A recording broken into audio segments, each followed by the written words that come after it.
Research Institute, Perry at the University of Massachusetts, home to Bill and I. And so Perry has a great study, and what you very well dramatized was part of the finding, but you can go online and see the whole study because they also look at job security and how they compare, both in terms of pay and longevity and the kind of benefits. And it's, I think, a very provocative and important study. So thank you so much to Derek for the opportunity to be with you, and I'm glad to be with David on this panel. My name is Jo. I'm the Executive Director of the National Priorities Project. We're located in Western Massachusetts, and our main focus is cracking open the federal budget so that folks in local communities can have a sense of where your tax dollars are going, and you can then hopefully engage with stronger and stronger messages with our elected officials. Over the years, we've developed a depth of expertise around military spending, and we also, besides nationalpriorities.org, we maintain costofwar.com. And so you can get Cost of War to your local communities. We have it for every state and thousands of cities and towns and every congressional district. And if we don't have it, boy, you better call us, and we should get it up there for you. So that's an open invitation. So as Derek said, my job is to really look at some of the hard numbers. So before starting, because I'll end with this, so it'll come full circle, I just want to re-engage us that what we're talking about is discretionary spending. 99% of military spending happens in discretionary spending. There is about 1%, even less than 1%, in mandatory spending. So mandatory, as it sounds, is mandatory. It's policy-based. It's need-based. This is retirement money, largely, in the mandatory part of the budget for folks who are in the armed services. The discretionary part of the discretionary budget is also, just like its name sounds, right? It's at the discretion of the President and Congress. So every year the President requests X amount for the military, for war, for nuclear weapons, and every year Congress has an opportunity to say yes or no to that money, and thus we have an opportunity to engage. So let's back up and look at this big picture. This is the whole $3.7 trillion pie being considered by Congress. Now, as you know, we don't have a budget right now. It wasn't passed by October 1st, which is the first day of the federal fiscal year. But this is the blueprint that the Obama administration put forward. It's the blueprint that's more or less being considered at this point. And again, always mandatory spending is the largest part of the overall budget. And that's the entitlement programs. That's CHIP is Children's Health Insurance Program, food stamps, or the Supplemental Nutrition Assistance Program, SNAP, Medicaid, Medicare. And then discretionary spending includes the kind of social spending that we think of largely when we think of our federal budget. That's housing assistance, that's energy, environment, and science programs, it's the arts programs, it's Title I education programs. It's the kind of stuff that is sort of the fiber of our communities. It's also where the military budget lives. Something to know about your federal income taxes. They go into a large pot of money called the federal fund. The federal fund is what pays for 2/3 of the nation's budget, so it pays for all of discretionary and part of mandatory. Again, that's you and your connection to the federal budget. So keep your eye on that discretionary piece of the pie, if you will, the orange, and I'm going to show you what it looks like in terms of the blueprint going forward. 58% is projected to be dedicated to military. Now, this isn't just the baseline Department of Defense. That's $553 billion. This 58% represents the U.S. wars in Iraq and Afghanistan, also nuclear weapons. You'll note that we leave veterans' benefits at MPP aside. We think it's a separate conversation, but we put it next to the military pie because, of course, they are related. A little bit of money, actually not a little bit of money, a significant part of money that you can't see is Homeland Security, which I'll talk about as we go through. That's peppered into most of the other budgets after 9/11. But you'll see that that top category, for example, energy, environment, and science, 6%. Now that's every single dollar we spend on renewable energy research and development, on our national parks, on cancer research. That's the kind of money that we're talking about there as a nation. Down to housing and community. That's every affordable housing voucher. That's every housing stock reclamation dollar that our nation spends. And then, of course, education at 6%. That's every single dollar going into local communities for rehabilitation of community colleges, for example, their capital infrastructure, which we know is sagging in this nation. That's every kind of dollar that goes into Title I in low-income communities and the like. So that's right now been the way that the discretionary budget has been allocated now for decades. So let's just look at the 2012, what's called now security spending. So up here, right, is military, that's military, DOD, Department of Defense, wars, and nuclear weapons. But that's not what was on the table at the first pass of deficit reduction. What was on the table for cutting was something called security spending. And so here are some numbers with relation to security spending. Security versus non-security, a phrase actually coined by President Obama in January of last year, where he said security were things like veterans benefits, DOD, nuclear weapons, and he called so-called non-security discretionary spending the other kind of social spending. So here's 553 for Pentagon, $118 billion for the U.S. Wars in Iraq and Afghanistan. That's just going forward this year, not last year. Nuclear weapons, of course, miscellaneous. And this is the military aid number that some folks were asking about, where we go and we give military aid, Colombia, Egypt, Israel. And then the $69 billion for Homeland Security is again absorbed throughout the rest of the discretionary budget. It's all discretionary funds. Derek referenced this earlier. This is just another way to look at it, right? So we are equal, the U.S., to the next 16 nations combined. And you'll notice that right now this is the Stockholm Institute for Peace, SIPRI. It's the best numbers globally that we can get for military spending.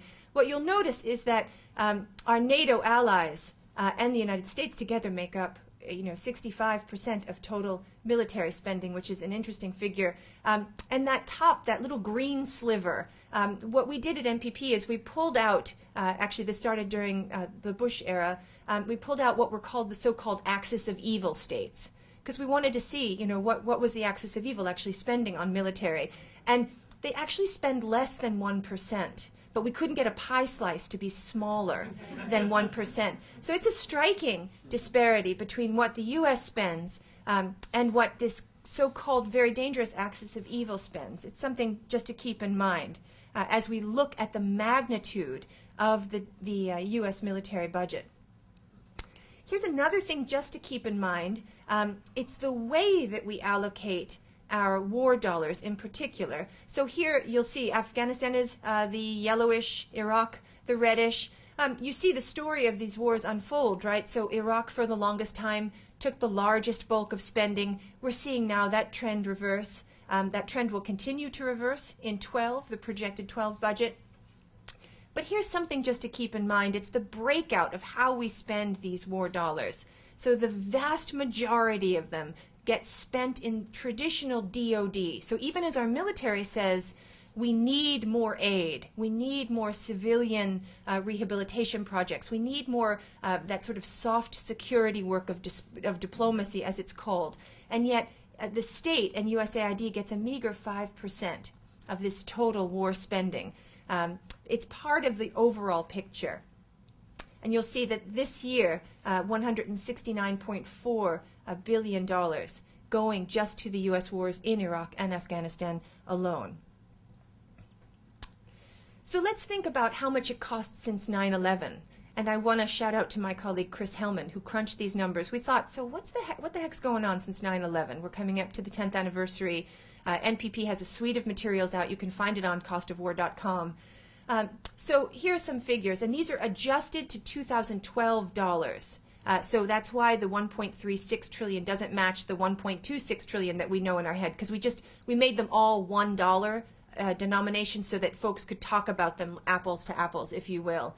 But here's some things to watch. So since 2001, the Pentagon base budget adjusted for inflation, so nothing overstated about this, has increased 43%. That's just the base budget of the Pentagon. Homeland Security, and that's the aggregate, has increased 301%. And last night I gave a talk in Western Massachusetts, and I was talking about a young woman named Rosalinda who I met in Raleigh, North Carolina. She works along the U.S.-Canada border. And I was actually in Raleigh with Judith LeBlanc, who is here from Peace Action.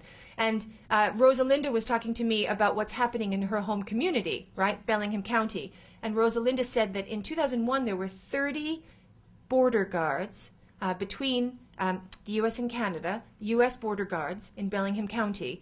Now, today, 2011, there are more than 1,000 border guards along just in one part of this U.S.-Canadian border in Bellingham County, Washington. That's the money that pays for that, right? That's part of the money that pays for that. And then, of course, nuclear weapons. Nuclear weapons have also seen a pretty significant increase, I'll say, in the last decade. And this is the total aggregate. And then all of these things sum to $7.6 trillion. $7.6 trillion spent from 2001 to 2011 on quote-unquote security spending.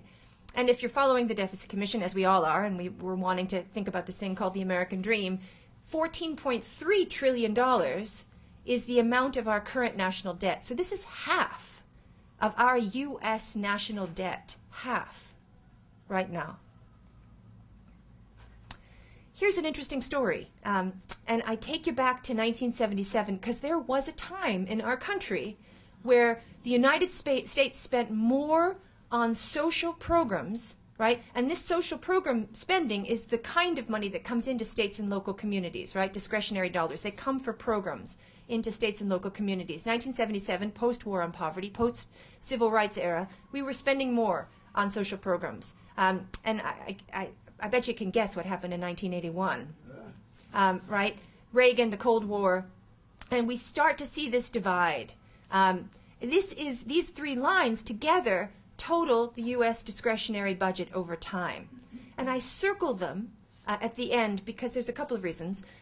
One is that we can't project war cost. The Department of Defense actually only allows for a $50 billion placeholder, so we can guess that it's going to be more than 50 billion, but it wouldn't be right of us to project because to take the numbers and fabricate them, it just wouldn't work out very well for an organization like National Priorities Project. So we circle it because it's an unknown figure past 2012. We also circle the yellow figure because of the deficit commission and what's going to happen, right? So the first phase was $917 billion. And that was cut evenly between security and non-security spending, so-called. And there was some out of mandatory and some rescissions, which means they went in and took back unused pots. But here's the thing to know. When people say, well, it was 50-50 and it's going to be really good. Security versus non-security means that it was a bigger pot of money in 2011 and 12 than non-security. So they're working from about 65% of total discretionary spending versus 35%. So when we cut from 65% and we try to take an equitable amount, as it were, it's going to mean less of a depth. It just has to, because there's more to take from. So in fact, what it can mean in this first phase is that the Department of Defense actually sees real growth. And that's what we're projecting over time. Because other things in this first phase will take the hit, like state, like nuclear weapons, perhaps. Non-security begins to feel the pinch right away. Now, the second phase that Derek alluded to, the second phase, 1.2 trillion, that's actually going to be from just defense versus quote-unquote non-defense. It's interesting. And so the sequestration that might be triggered if they can't make a final resolution could see 50-50 cuts. But what it will do, there are two things to keep in mind. It won't allow for any revenue conversation, which of course has to happen, and it'll be an up and down vote. So these are dicey times, to say the very, very least. So what that line chart that you just looked at showed you in the end for the last 10 years is that since 2001, security spending has gone up 96%. Non-security spending, 39%. That's in 10 years. That's the disparity. That's what those lines represent. So aid to states and local communities up 39%. military spending, nuclear weapon spending, war spending up 96%. Since 1940, and this is the issue of debt now that we're going to tackle, since 1940 we have paid $2.7 trillion just on the interest related to military spending that added to our national debt. In 2011, we're going to pay $207 billion in total interest. And I actually am a believer that we should talk about interest as a real deal. $207 billion is something to think about. It's a piece of this $3.7 trillion pie that we should be concerned about. We should think about debt, how we got into debt, and we should think about war costs and tax cuts, and we should try to tackle this thing called the U.S. national debt. So the thing that we have to remember is that 39% of that is military related. So of that $207 billion just for this year alone, $80 billion had to do with what our decisions were spanning back to 1940. So there is something to talk about with debt and deficit around military spending. So what's at stake? We have a flyer in the back, what's at stake. It's a new release from NPP. It actually looks at things like number of Head Start places needed nationally and in states, the number of Head Start places available, and it closes the gap using military spending. We also do that for health insurance and renewable energy. And let me just tell you a few stories very, very briefly, and then I'll wrap up. So we all know that 42 of our states remain in fiscal deficit, right? That deficit, the shortfall projected for this year is $103 billion. Afghanistan in 2011, forgive me, is $122 billion. So the story of this is, of course, we're going to spend more in Afghanistan than the total amount that the states in the United States that are in deficit together, their combined deficits. The other thing to think about as we think about Pell Grants for our youngsters, for our students, 122 in Afghanistan, and it's equal to FEMA assistance from 1999 to 2010. And this is meaningful to me because, as many of you probably know, right, our budget came to blows, the parties came to blows over FEMA assistance and the notion of whether or not we had enough money to fund FEMA. And here's actually nearly 10 years. What does the total Iraq war spending equal? We could pay for every single elementary school teacher in this nation, every single one, for 12 years. Or we could overhaul the schools in need of rehabilitation for 25 years.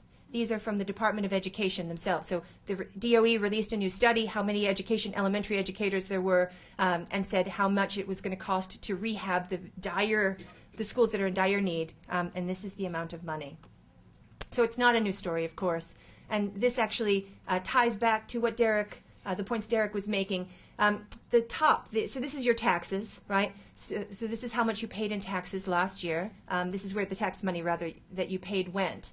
So 27.4 cents of every one of your individual federal income tax dollars went to military. If you include the interest on the debt, that's another 3.5 cents, bringing it well over a third of every one of your single federal income tax dollars back to that federal fund that pays for the government.